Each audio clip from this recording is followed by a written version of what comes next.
रायगढ़ के राजा महाराज विक्रम सिंह बड़े ही प्रजाप्रिय व्यक्ति थे। वो हमेशा अपने प्रजा का ध्यान एक पिता की तरह रखते थे और अक्सर अपने मंत्री के साथ भेष बदलकर अपनी प्रजा का हाल जानने निकल पड़ते थे। एक दिन महाराज मंत्री से, मंत्री जी, कई दिन हो गए हैं, हमने नगर यात्रा नहीं की। आज चलकर देखते हैं कि नगर के क्या हाल हैं और हमारी प्रजा कैसी है। वो सुखी है या दुखी है, उन्हें कोई तकलीफ तो नहीं है। जी महाराज, चलते हैं। दोनों अपना रंग रूप बदलकर महल से निकल पड़ते हैं। चलते चलते दोनों नगर की उस बस्ती में पहुंच गए जहां पर राजा के नगर के सबसे गरीब लोग रहते थे। वहां एक घर के बाहर, मंत्री जी, ये गाना गाने की और हंसने की आवाज क्या आपने भी सुनी? जी महाराज, ये आवाज तो इस घर के अंदर से ही आ रही है। चलिए उस खिड़की से घर के अंदर देखते हैं। दोनों घर की खिड़की से छुपकर अंदर की तरफ देखते हैं। वहाँ एक पति पत्नी भगवान की प्रार्थना कर रहे होते हैं। मंत्री जी, इन्हें देखकर तो लगता है कि ये काफी गरीब दंपत्ति हैं और उनके घर की दशा देखकर ये भी समझ आता है कि जीवन बड़ी मुश्किल से चल रहा है। फिर भी ये दोनों कितने प्रसन्न हैं। बिल्कुल सत्य कह रहे हैं महाराज, मैं भी यही सोच रहा हूं। भला इन्हें किस चीज की प्रसन्नता है?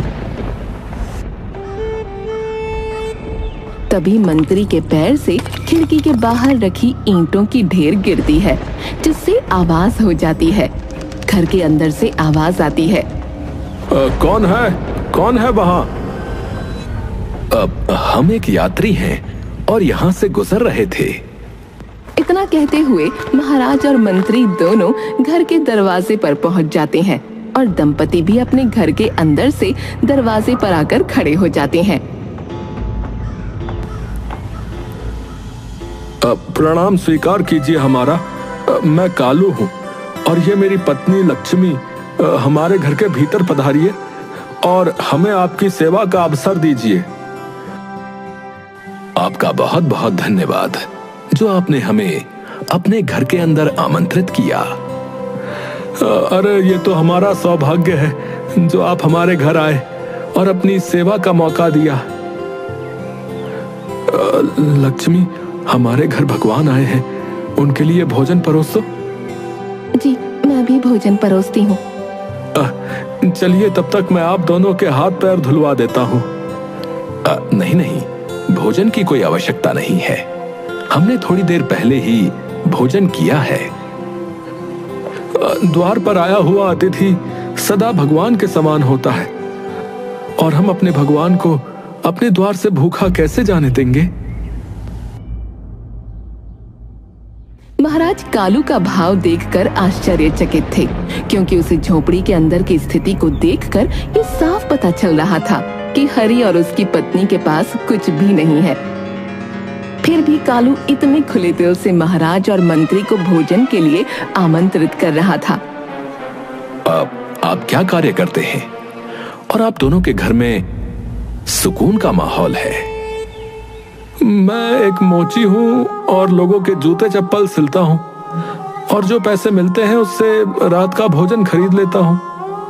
यदि आपको किसी दिन बिल्कुल भी पैसे ना मिले तो आप अपने भोजन की व्यवस्था कैसे करेंगे?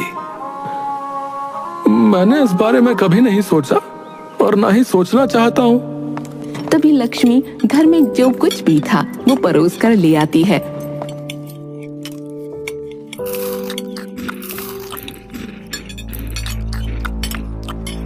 मैं ज्यादा पढ़ा लिखा तो नहीं हूँ, परंतु इतना अवश्य जानता हूँ कि यदि ईश्वर एक रास्ता बंद करता है तो कई दूसरे रास्ते हमारे लिए अवश्य खोल देता है और फिर सब कुछ वैसा ही होता है जैसा हमारे लिए सही होता है।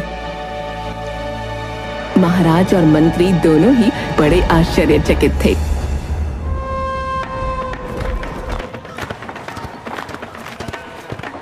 महाराज मंत्री से,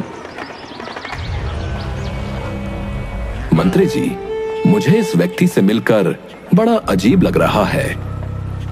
हाँ महाराज, मैं भी इसकी बातों को समझ नहीं पा रहा। यह व्यक्ति अवश्य झूठ बोल रहा है। इसके पास कोई छुपा हुआ धन है। धन का तो मुझे नहीं पता, परंतु उसके घर में एक अलग सा सुकून था, शांति थी, और उन दोनों के चेहरों को देखकर लग रहा था कि वो अपने जीवन से संतुष्ट है। जी जी महाराज, बड़ा ही अजीब व्यक्ति है ये। मैं इस व्यक्ति के ईश्वर के प्रति विश्वास की परीक्षा लेना चाहता हूं, परंतु इस बात का ध्यान रखिएगा, किसी तरह की कोई हानि नहीं होनी चाहिए। ठीक है महाराज, जैसा आपका आदेश। अगली सुबह महाराज राज्यसभा में मंत्री से, मंत्री जी, पूरे नगर में यह आदेश दे दिया जाए कि कोई भी व्यक्ति सड़क पर जूते और चप्पलों की मरम्मत नहीं कर सकता है। जो आदेश महाराज। थोड़ी देर में पूरे नगर में खबर फैल गई। ये कैसा आदेश दे दिया महाराज ने? यदि हमारे जैसे और भी लोग सड़क पर जूते और चप्पलों की मरम्मत नहीं करेंगे तो हमारा घर कैसे चलेगा? हमारी रोजी रोटी कैसे चलेगी? लक्ष्मी, धैर्य रखो और बिल्कुल भी फिक्र मत करो। हमारे जीवन में पहले भी तो समस्याएं आई हैं। क्या हमें उन समस्याओं का समाधान नहीं मिला है? बताओ। मिला है, परंतु इस बार तो ये समस्या बहुत बड़ी लगती है। बिल्कुल फिक्र मत करो, सब कुछ ठीक वैसा ही होगा जैसे सब कुछ होना चाहिए। कालू नगर में इधर उधर कुछ काम की तलाश करने लगा। तभी उसे प्यास लगी। उसने देखा कि एक आदमी चौराहे पर बैठा लोगों को मटके से पानी पिला रहा था और लोग उसे कुछ पैसे दे रहे थे। कालू उस व्यक्ति के पास जाकर, भाई, क्या मैं आपसे एक प्रश्न पूछ सकता हूँ? हाँ हाँ, जरूर पूछिए। क्या पूछना चाहते हैं आप? क्या पानी बेचकर भी पैसे कमाए जाते हैं? जरूर कमाए जाते हैं। देखिए, मैं आपके सामने जीता जागता उदाहरण हूँ। कालू तुरंत अपने घर वापस जाता है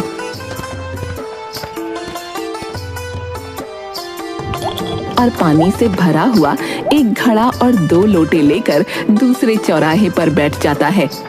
उसके पास भी लोग पानी पीने आने लगे और शाम होते होते उसके घड़े का पानी समाप्त हो जाता है और उसके पास भोजन खरीदने के लिए पैसे इकट्ठे हो जाते हैं। शाम को राजा और मंत्री फिर से कालू के घर आ जाते हैं। आइए मित्र, बहुत अच्छे समय पर आए हैं। आइए, भोजन कीजिए। मैं तो पूरे दिन तुम्हारे ही बारे में सोच रहा था मित्र। मुझे तुम्हारी बड़ी फिक्र हो रही थी, क्योंकि राजा ने मोचियों के लिए अजीब सा एक फरमान जो जारी कर दिया। भला बताओ, अगर मोची सड़क पर जूते चप्पल नहीं बनाएगा तो कहां बनाएगा? जरूर राजा ने कुछ अच्छा ही सोचकर ऐसा आदेश दिया होगा। मुझे तो लग रहा था कि तुम कहीं और चले गए होगे, क्योंकि अगर तुम जूते चप्पल नहीं सिल पाओगे तो क्या करोगे? भोजन कैसे खरीदोगे? मित्र, ऐसा बिल्कुल भी नहीं है। मुझे मेरे ईश्वर पर भरोसा है। उन्होंने मुझे आज भी भूखा नहीं रखा। आप भी हमारे साथ भोजन कीजिए। भोजन? परंतु कल तो तुमने कहा था कि तुम दिन में जो कमाते हो उन पैसों से शाम का भोजन खरीदते हो। मैंने आपसे सत्य कहा था।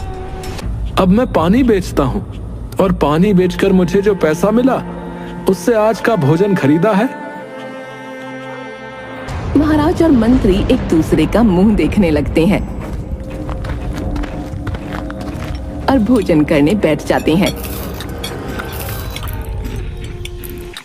वैसे तो ये मेहनत का काम है और इस काम में पैसे भी कमा रहा हूं, परंतु कोई बात नहीं, मैं संतुष्ट हूं, क्योंकि इन पैसों से हमारी जरूरतें पूरी हो जाएंगी। भोजन के बाद महाराज और मंत्री वहां से बाहर निकलते हैं। मुझे लगता है कि ये परीक्षा पर्याप्त नहीं थी। मुझे कालू की कोई और परीक्षा लेनी होगी। जी जी महाराज। परंतु अब आप उसकी कौन सी परीक्षा लेंगे? ये आपको कल सुबह दरबार में पता चलेगा।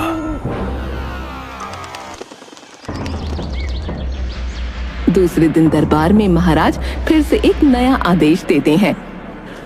मंत्री जी, नगर में आदेश जारी करवा दिया जाए कि कोई भी व्यक्ति सड़क पर या चौराहे पर बैठकर पानी नहीं बेचेगा, क्योंकि पानी बेचना उचित नहीं है। उसके लिए मूल्य लेना गलत है। जी जी महाराज, जैसी आपकी आज्ञा। थोड़ी देर में पूरे नगर में खबर फैल गई।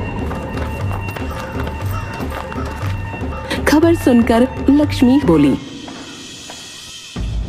ये तो बड़ा ही अनर्थ हो गया, अब हम क्या करेंगे? कोई बात नहीं, तुम बिल्कुल फिक्र मत करो। अब मैं जूते तो नहीं सिल सकता, पानी भी नहीं बेच सकता, तो भी कुछ ना कुछ ईश्वर ने हमारे लिए जरूर सोच रखा होगा। तभी कालू की नजर एक लकड़हारे पर गई। वो उसके पास जाता है। भाई, यदि आप मुझे मेरे प्रश्न का उत्तर दें तो बड़ी कृपा होगी। हाँ, पूछो पूछो, क्या प्रश्न पूछना चाहते हो? क्या लकड़ियां बेचकर भी पैसे कमाए जा सकते हैं? जरूर कमाए जा सकते हैं, बस तुम्हें अपने हाथों को मजबूत रखना होगा, क्योंकि लकड़ियों को तोड़ने, काटने और उन्हें उठाकर एक जगह से दूसरी जगह ले जाने में हाथों को बड़ी मेहनत करनी पड़ती है। तुम्हारे हाथों में ताकत और पीठ मजबूत होनी चाहिए। कालू वहां से चला जाता है।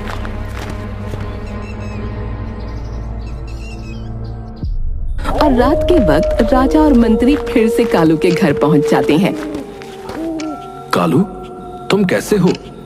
मैंने आज फिर से राजा का एक नया फरमान सुना और फिर से मुझे तुम्हारी फिक्र हुई। अब तुम क्या करोगे? मुझे कोई फिक्र नहीं है, मैं पहले की तरह ही संतुष्ट हूं। संतुष्ट हो? मैं समझा नहीं। तुम्हारे भोजन की व्यवस्था कैसे होगी? तुमने तो अपने भविष्य के लिए कुछ भी नहीं जोड़ रखा है। मैंने एक नया व्यवसाय शुरू किया है। नया व्यवसाय? कैसा नया व्यवसाय? मैंने लकड़ियां काटकर बेचना शुरू किया है और उसमें मुझे अच्छा पैसा मिल रहा है। काफी कुछ बदल गया है जीवन में, परंतु सब कुछ ठीक है। मैंने दिन भर लकड़ी काट कर इकट्ठा करके शाम को बाजार में बेच दिया और जो पैसा मिला उससे चावल और खाने की अन्य सामग्री ले आया। राजा को बड़ा आश्चर्य हुआ और वो बिना भोजन किए ही कालू से विदा लेकर निकल जाते हैं। महाराज मंत्री से, मंत्री जी, बड़े आश्चर्य की बात है, कालू इस परीक्षा से भी बाहर निकल गया। मुझे लगता है अब मुझे कोई और परीक्षा लेनी होगी। महाराज, अब आप उस गरीब मोची को उसके हाल पर छोड़ दीजिए। ऐसे कैसे? मुझे पता करना ही होगा, और यदि वो जो कुछ कहता है या जो कुछ हमें दिखता है बस वो सत्य है, तो ये हमारे लिए बहुत ही काम की चीज है। हमें इसके बारे में अवश्य पता होना चाहिए। अगले दिन महाराज ने एक नई घोषणा कर दी। सभी लकड़हारों को राज्य के रक्षक दल में शामिल किया जाएगा। अब कालू राजा के महल के बाहर हाथ में तलवार लेकर पहरा दे रहा था। कुछ समय बाद कालू अपने दल के प्रमुख के पास जाता है।